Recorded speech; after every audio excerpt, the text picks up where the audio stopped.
എന്താടാ നീയൊക്കെ കാണിച്ചു വെച്ചിരിക്കുന്നത്? നിന്നെയൊക്കെ വിശ്വസിച്ചൊരു കാര്യം ഏൽപ്പിച്ചതിന് ഞാൻ എന്റെ ചെരുപ്പൂരി എന്റെ മുഖത്ത് തന്നെ അടിക്കണം. തെറ്റുപറ്റിപ്പോയി, എനിക്ക് തെറ്റുപറ്റിപ്പോയി. ആ രണ്ടെണ്ണത്തിന് അവന്റെയൊക്കെ തന്തയുടെയും തള്ളയുടെയും കൂട്ടത്തിൽ അന്ന് തന്നെ തീർക്കേണ്ടതായിരുന്നു. പീറ പിള്ളേരല്ലേ എന്ന് വിചാരിച്ചു. അതാ എനിക്ക് പറ്റിയ തെറ്റ്. വിടില്ല, ഞാൻ വെറുതെ വിടില്ല രണ്ടിനെയും. ഞാൻ ആരാണെന്ന് കാണിച്ചു കൊടുക്കാം.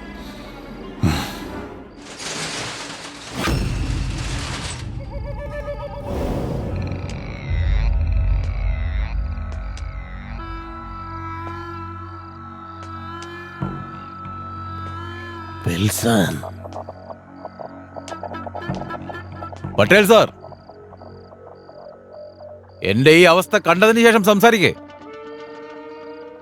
പുലി, ബുദ്ധിശാലിയായ പുലി, ഒന്നല്ല രണ്ടെണ്ണം. മുന്നിൽ നിന്ന് അടിക്കാൻ പറ്റില്ല, പിന്നിൽ നിന്ന് വേണം അടിക്കാൻ.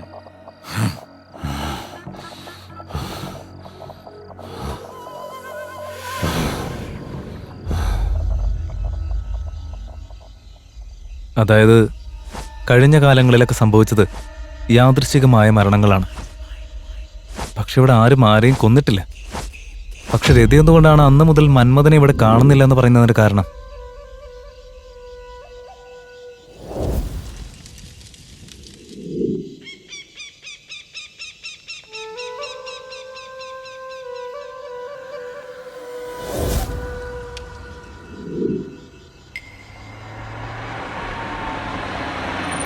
രാഹുൽ,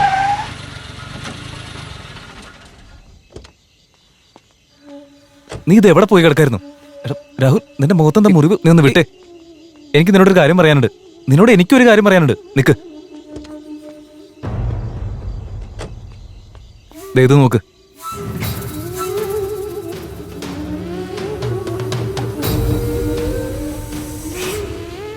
മന്മഥനാണോ? മന്മഥൻ തന്നെ. ശരി, വാ, കേറ്, വാ.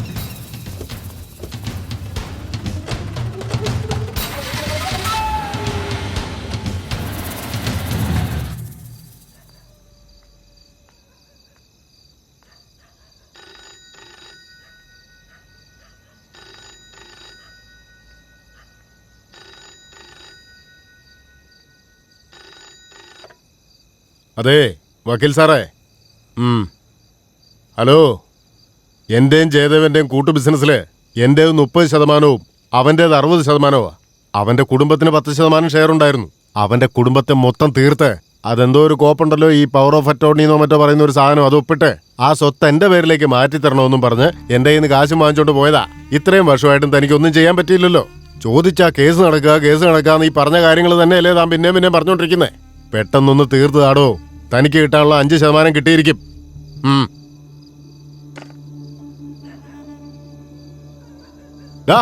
മന്മഥ, നിക്കടാ അവിടെ.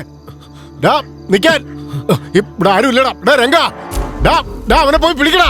എടാ പിടിക്കാൻ ഞാൻ വരുന്നു.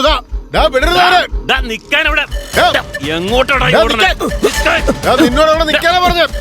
എടാ ഓടരുതെന്ന്.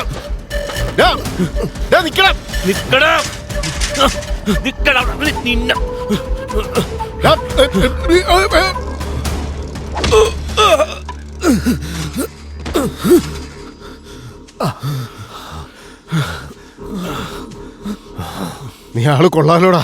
എന്നാ വേഗത്തിലാടാ ഓടുന്നേ. വിളിച്ചിട്ടൊന്ന് തിരിഞ്ഞെങ്കിലും നോക്കണ്ടേ? അല്ലടാ, നീ അവിടെ എന്താ കേട്ടത്? നീ ഇത്ര ചെറ്റായിരുന്നല്ലേ? എന്റെ ചേച്ചിയും ഭർത്താവും ഈ നാട്ടിൽ നിന്ന് തന്നെ പോയി എവിടെയോ സുഖമായിട്ട് ജീവിക്കുകയാണെന്നാ ഞാൻ കരുതി. അവരെ നീ കൊന്നു കളഞ്ഞതാണല്ലേ? എടാ രംഗോ, കൊല്ലവനെ.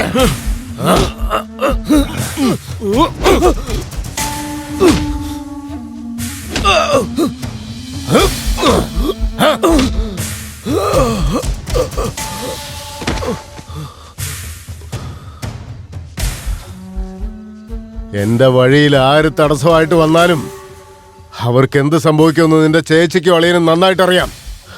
എന്നെ തടയാൻ ആര് ശ്രമിച്ചാലും തീർക്കും ഞാൻ അവരെ.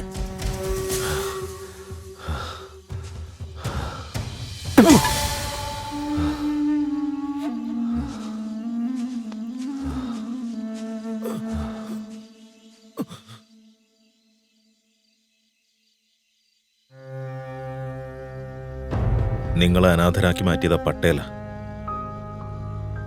അന്ന് ഞാൻ തീരുമാനിച്ചു ആ പട്ടേലിന്റെ മരണം എന്റെ കൈ കൊണ്ടാണ്. പക്ഷെ എന്ത് ചെയ്യാനാ, എന്നെ സഹായിക്കാൻ ഇവിടെ ആരുമില്ല.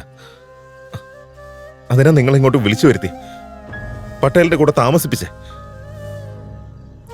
പക്ഷെ ഇപ്പോ പട്ടേലിന് നിങ്ങൾ ആരാന്ന് മനസ്സിലായി.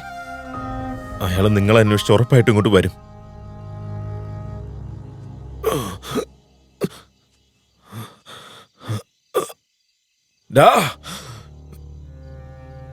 നിന്നെ ഞാൻ വെറുതെ വിടില്ല. എല്ലാ കാര്യങ്ങളും പോലീസ് പറയും. നീ ജീവിക്കുന്നോ കാണണം എനിക്ക്.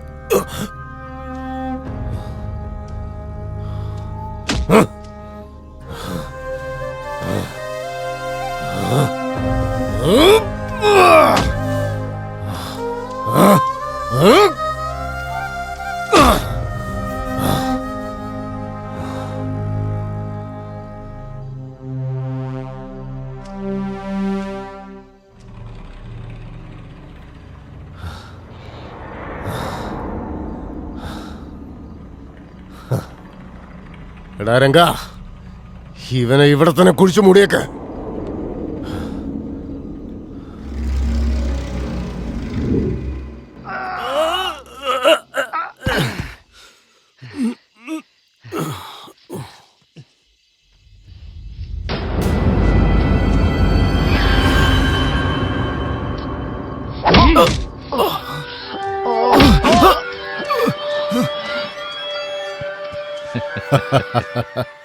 നന്നായടാ, എന്നെ കൊല്ലാൻ വന്നതാണല്ലേ.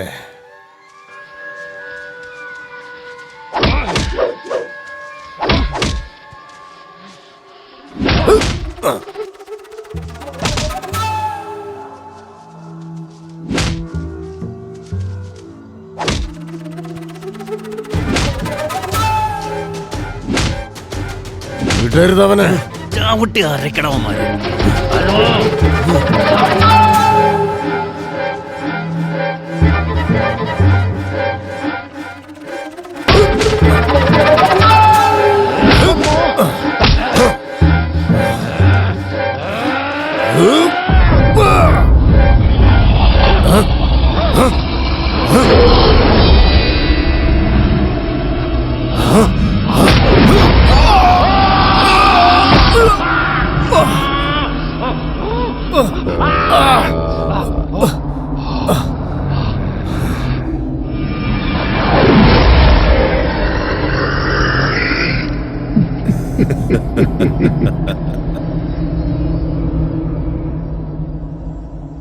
മന്മഥൻ വന്നു കത്തുകൾ തന്നു, മന്മഥൻ വന്നു കത്തുകൾ തന്നു, മന്മഥൻ വന്നു കത്തുകൾ തന്നു, മന്മഥൻ വന്നു കത്തുകൾ തന്നു. ആരാത്? വാടാ.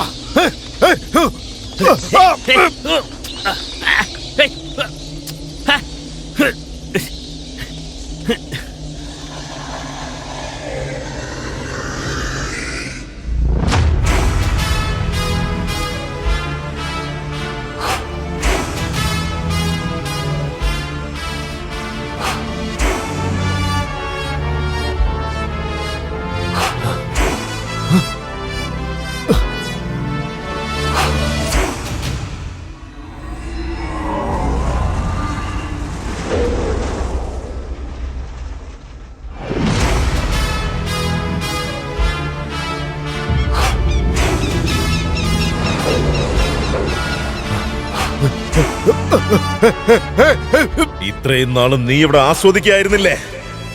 ഇനി ഞാൻ തുടങ്ങുക താണ്ഡവമാടാൻ. നീങ്ങ് വാ പട്ടേലേ, വാ വാ, വന്നെന്നെ അടിക്ക്. എടാ രംഗ,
രതിയെ ഞാൻ എന്റെ ജീവനെ പോലെ സ്നേഹിച്ചതാ. ഞങ്ങള് കല്യാണം കഴിച്ച് ഈ നാട്ടിൽ സന്തോഷമായിട്ട് ജീവിച്ചേനെ. ഞങ്ങളെ തമ്മിൽ എന്തിനാകറ്റിയേ? എന്നോട് ക്ഷമിക്കും മന്മത, ഞാൻ നിന്നോട് തെറ്റ് ചെയ്തു പോയി. ഇന്നല്ലെങ്കിൽ നാളെ ഒരു ദിവസം ആ പട്ടേൽ എന്നെ കൊല്ലുന്ന എനിക്ക് ഉറപ്പായിരുന്നു. അതുകൊണ്ട് ഒരു സുരക്ഷയ്ക്ക് വേണ്ടിയാ ഞാൻ ഇതൊക്കെ ചെയ്തത്. എന്നോട് ക്ഷമിക്കും മന്മത.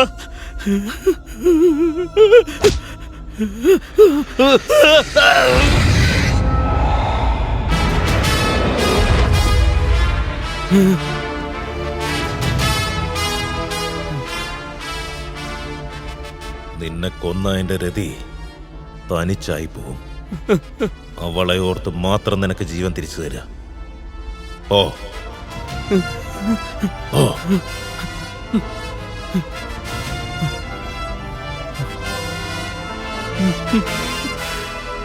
ഓ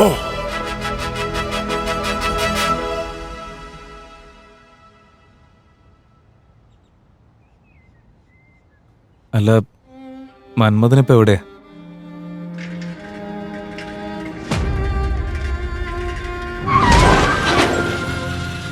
ഹലോ, ഞാനിവിടെ ഉണ്ടേ. അതെ, ഈ ടീ കുടിക്ക്. ഇല്ല, എനിക്ക് വേണ്ട, ഞാൻ കുടിക്കാറില്ല. എടോ മന്മഥ, താൻ ഞങ്ങൾ ഇങ്ങനെ ഫോളോ ചെയ്തോണ്ടിരിക്കുകയാണല്ലേ? ഛേ, അങ്ങനെയൊന്നല്ല.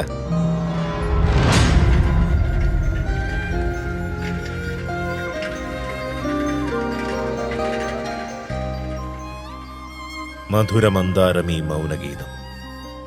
രതിയുടെ സവിധം മന്മഥൻ വന്നണയുമ്പോൾ ആകാശത്ത് വിളങ്ങുന്ന നക്ഷത്രങ്ങളെക്കാൾ തിളക്കമുണ്ടായിരുന്നു അവളുടെ കണ്ണുകൾക്ക്, അവളുടെ സൗന്ദര്യത്തിന്.